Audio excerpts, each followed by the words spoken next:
Greetings, everybody. Chris Hislop from the Montana World Affairs Council. Welcome to another episode of Global Perspectives on Security.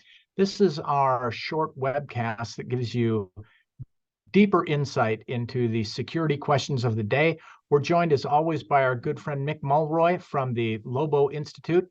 Mick is a former Deputy Assistant Secretary of Defense for the Middle East. He's a retired CIA paramilitary operations officer and United States Marine.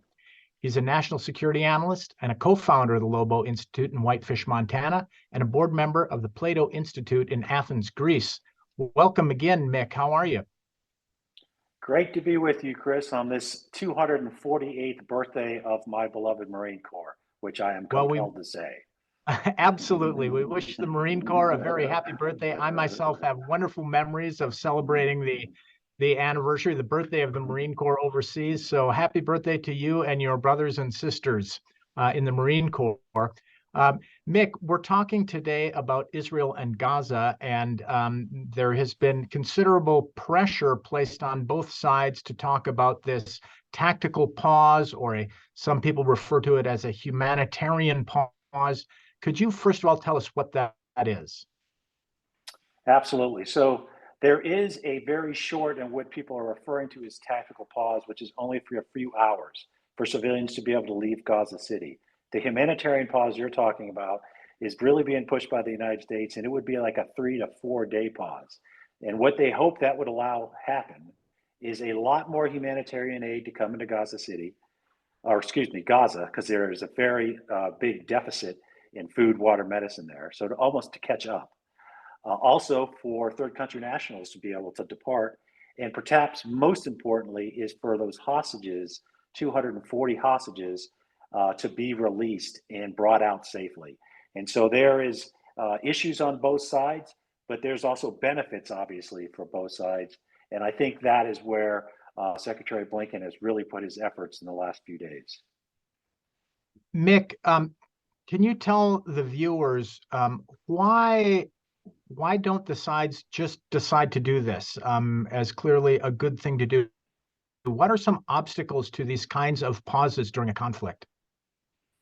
So the two big issues that I've heard that the Israelis have with this is Hamas wants fuel to also come in with the humanitarian aid, and they believe they'll use that and not allow the hospitals to use it.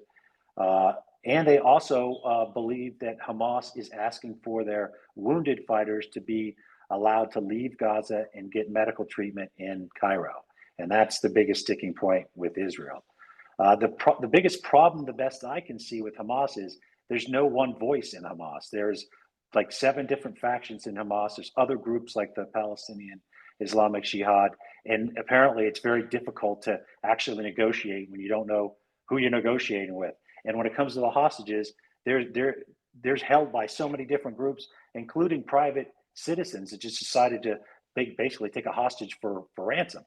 So the confusing part on the side of Hamas, in addition to the fact that it's a terrorist organization, is that they're not organized at all. So I think that is 2 factors that has really become an issue when it comes to resolving this humanitarian pause requirement. So, Mick, we often hear about these kinds of pauses in different conflicts. What effect does it have on both the population which is being affected by the conflict and the sides that are fighting the conflict? So can you say that last part again? I'm sorry, just cut off for a second. Just what is the impact of these kinds of pauses, both on the civilian populations who are being affected by conflict, but also on the parties to the conflict? So when it comes to the IDF on the ground, this is a very precarious position. They are already in the city, so they would have to strong point in a location while these pauses are occurring and hope that Hamas also honors the agreement, doesn't maneuver around them, doesn't try to set up to put themselves in a better position while this pause is taking place. And quite frankly, as you would imagine, the IDF doesn't trust them at all. So that's from their side. On the Hamas side, the only issue that I can see is they're never going to release all the hostages because it's one of the most significant factors the IDF has to deal with when it comes to these tunnels. If they believe they have hostages in the tunnels, they have to go in there face to face to try to fight Hamas and to rescue the hostages. If there's no more hostages left, then there's all sorts of other means to deal with tunnels. And it's usually very destructive, and it's not good for the people in the tunnels. So that's, I think, the two issues that they're looking at when it comes to practicality on the ground and these humanitarian pauses. Well, thank you very much, Mick Mulroy from the Lobo Institute. Thank you also to our very generous sponsors at Stockman Bank, Clearwater Credit Union, and the Dennis and Phyllis Washington Foundation, who help us bring this and so many more programs to you. Mick, thanks a lot for shedding light on a very acute situation here, where there is a increasing amount of regional and geopolitical global pressure being put on some resolution. We certainly hope that there will be a resolution to this situation. And in the meantime, we will keep coming back to you to get your insight. Mick Mulroy, thank you very much. Happy birthday, United States Marine Corps. Hoorah, I think is what I say there. Be well. Hoorah. Bye-bye.